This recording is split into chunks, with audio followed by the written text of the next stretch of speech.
വീട്ടിലെത്തിയപ്പോഴും ശിവേട്ടൻ പറഞ്ഞ വാചകങ്ങളായിരുന്നു മനസ്സിൽ. പിന്നെ അച്ഛൻ എന്തേലും അറിഞ്ഞോ എന്നുള്ള ടെൻഷനും. ഓ അത് ശരി, അപ്പോൾ ഇന്ന് കോളേജിൽ കയറിയില്ല അല്ലേ?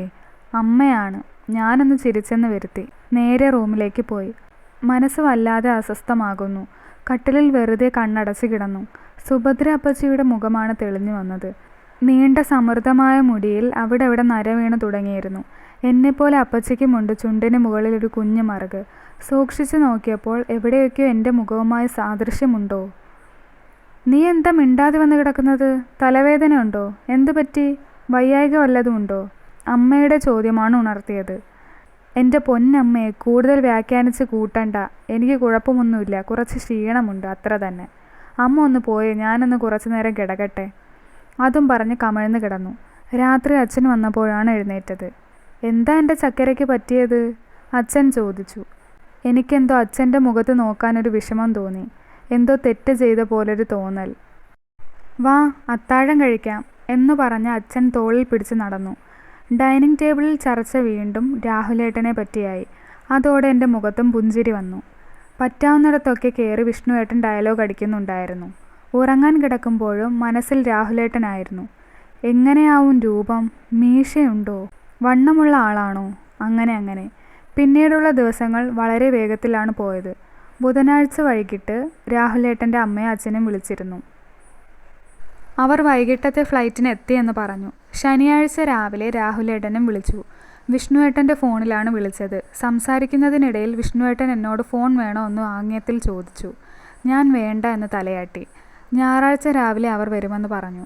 രാവിലെ തന്നെ അമ്മ വിളിച്ചുണർത്തി അമ്പലത്തിൽ പോയി തൊഴുവാൻ പറഞ്ഞു. സത്യം പറഞ്ഞാൽ വല്ലാതെ മടി തോന്നി. മനസ്സില്ലാ മനസ്സോടെയാണ് ക്ഷേത്രത്തിലേക്ക് പോയത്. അമ്പലത്തിൽ തീരെ തിരക്കില്ലായിരുന്നു. നല്ല ജീവിതം കിട്ടണേ എന്ന് കണ്ണടച്ച് പ്രാർത്ഥിച്ചു. പ്രാർത്ഥന കഴിഞ്ഞ് നോക്കുമ്പോഴാണ് അടുത്തു നിന്ന് പ്രാർത്ഥിക്കുന്ന ആളെ കണ്ടത്. ശിവേട്ടൻ. ശിവനും അപ്പോഴാണ് ഭദ്രയെ കണ്ടത്. ഒരു നിമിഷം അവനും വല്ലാതെയായി. അവൻ്റെ മുഖത്ത് ദേഷ്യം നിറഞ്ഞു. എന്തോ പിറുപിറുത്തുകൊണ്ട് അവൻ ഇറങ്ങിപ്പോയി. ഭദ്രയ്ക്കും എന്തോ വല്ലായ്മ തോന്നി. അവൾ പ്രദക്ഷിണം വയ്ക്കാനായി നടന്നു. അപ്പോഴാണ് സുഭദ്രയെ കണ്ടത്. ഭദ്രയെ കണ്ടതും സുഭദ്ര ചുറ്റും ഒന്ന് നോക്കി. കൂടെ ആരെങ്കിലും ഉണ്ടോ എന്നാണ് അപ്പച്ചി നോക്കുന്നതെന്ന് എനിക്ക് മനസ്സിലായി. ഞാൻ ഓടി അരികിൽ ചെന്നു. സുഖമാണോ അപ്പച്ചി? സുഖം മോളെ. അപ്പച്ചി എന്നും ഇവിടെ തൊഴാൻ വരാറുണ്ടോ? ഏയ്, ദൈവങ്ങളോടൊക്കെ പണ്ടേ പിണങ്ങിയതാ. ഇതിപ്പോൾ ശിവൻ്റെ പിറന്നാളായതുകൊണ്ട് വന്നതാ. ഒന്ന് പ്രാർത്ഥിക്കാനില്ല കുട്ടി. വെറുതെ കൈകൂപ്പി നിൽക്കും, അത്ര തന്നെ. അവരുടെ വാക്കുകൾ ഓരോന്നും മനസ്സിൽ വന്ന് തറയ്ക്കുന്നത് പോലെ തോന്നി. മോൾ സ്ഥിരമായി വരാറുണ്ടോ? ഏയ് ഇല്ല, ഇന്ന് തന്നെ അമ്മ നിർബന്ധിച്ച് പറഞ്ഞു വിട്ടതാ. അതെന്താ, എന്തേലും വിശേഷമുണ്ടോ ഇന്ന്? ഒരു കൂട്ടർ കാണാൻ വരുന്നുണ്ട്. അത് പറയുമ്പോൾ മുഖം അറിയാതെ ചുവന്നു. ആഹാ, അങ്ങനെ വരട്ടെ, കല്യാണ പെണ്ണായി അല്ലേ? അപ്പച്ചി ചിരിയോടെ പറഞ്ഞു. ഞാനും ചിരിച്ചു. പിന്നൊന്നും മിണ്ടിയില്ല. കൈ പിടിച്ച് കൂടെ നടന്നു.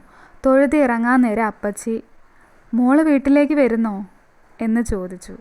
വേണ്ട, പിന്നൊരിക്കലാവാം. പുറത്ത് ആൽത്തറയിൽ ശിവേട്ടൻ നിൽക്കുന്നുണ്ടായിരുന്നു. അപ്പച്ചി എൻ്റെ കൈ പിടിച്ച് അങ്ങോട്ട് ചെന്നു. മോനെ ശിവ, നീ കേട്ടോ, ഇന്ന് ഭദ്രയെ അപ്പച്ചിക്ക് പറഞ്ഞു മുഴിപ്പിക്കാൻ കഴിഞ്ഞില്ല.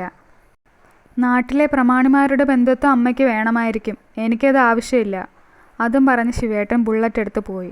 അപ്പച്ചിയുടെ മുഖം വിളർന്നത് കണ്ടു. ഞാൻ ചിരിച്ചുകൊണ്ട് പോട്ടെ എന്ന് പറഞ്ഞ് നടന്നു. വീട്ടുമുറ്റത്തെത്തിയപ്പോഴേ കണ്ടു ഒരു ബെൻസ് കാറ് പാർക്ക് ചെയ്തിരിക്കുന്നത്. ദൈവമേ, അമേരിക്കക്കാർ ഇത്ര നേരത്തെ വന്നോ?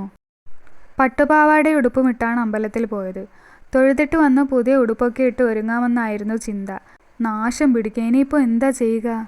ഒന്ന് സംശയിച്ച് നിന്നിട്ടാണ് അകത്തേക്ക് കയറിയത്. അമ്മ എന്നെ രൂക്ഷമായി നോക്കി.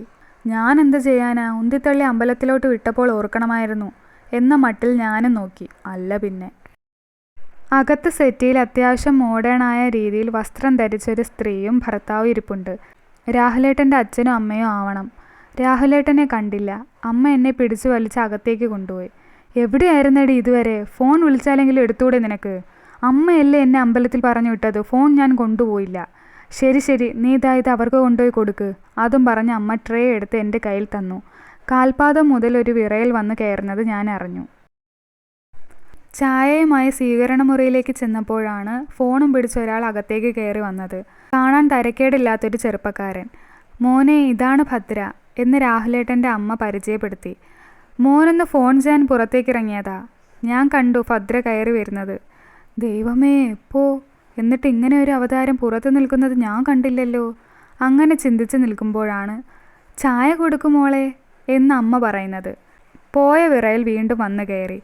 ചായ കൊടുത്ത് ചോദ്യോത്തരമേളയ്ക്ക് റെഡിയായി നിന്നു. ഭദ്ര യോഗ പഠിച്ചിട്ടുണ്ടോ? രാഹുലേട്ടൻ്റെ ആദ്യത്തെ ചോദ്യം വന്നു. കേട്ടതിൻ്റെ കുഴപ്പമാണോ എന്ന സംശയത്തിൽ ഞാൻ പുള്ളിക്കാരനെ നോക്കി. യോഗ കേട്ടിട്ടില്ലേ? യോഗ പഠിച്ചിട്ടുണ്ടോ? ഇല്ല. എന്താ പഠിക്കാഞ്ഞത്? വളരെ നല്ലതാണ് ശരീരത്തിനും മനസ്സിനുമൊക്കെ. പിന്നങ്ങോട്ട് ക്ലാസ് ആയിരുന്നു.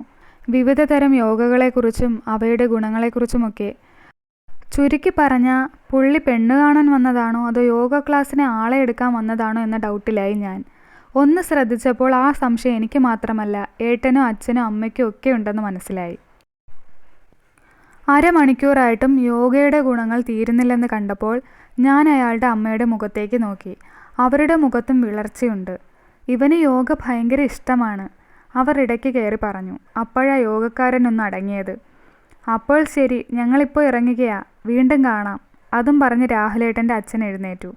ആ അമ്മ എൻ്റെ അടുത്ത് വന്നു. മോൾക്ക് പാസ്പോർട്ടൊക്കെ ഉണ്ടോ എന്ന് ചോദിച്ചു.